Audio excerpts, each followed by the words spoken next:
Yun, hi guys, ako nga pala si Christian Piel, dating seaman at ngayon ay dahan-dahan pumapasok sa mundo ng pagdinegosyo. O nga pala, share ko nga lang pala sa inyo, no? Naniniwala ba kayo na nakaprogram na yung buhay natin ngayon? Kasi ako, naniniwala ako. Biruin mo dito kasi sa area na to, sa San Gabriel, kung tawagin na lugar. First time kong pumunta dito, dahil nga may nakapagsabi sa akin na may laro doon ng basketball at laging maraming tao. So nag-try ako nung kinabukasan, sakto may laro sila. Pumunta ako. 'Di ba ang galing lang, no? Dahil di naman natin in-expect na may kukuha pala sa atin, may arkila.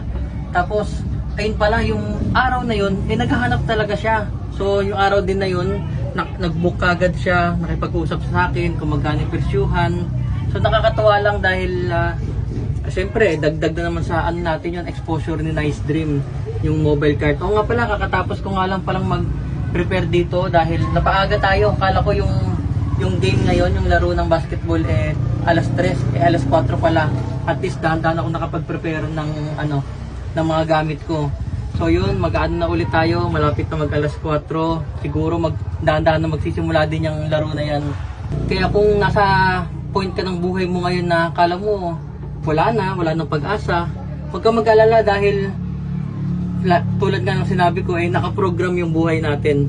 Kala natin walang nangyayari, pero on the spot o kaya susunod na araw o kaya ngayong araw biglang may mangyayari na hindi mo inaasahan, na sobrang tagal mo nang pinagdadasal at kala mo hindi na ibibigay sa'yo. Maraming salamat sa panonood. Medyo haggard na tayo, medyo mainit ngayon, pero trabahong malupit pa rin tayo, tuloy-tuloy lang tayo.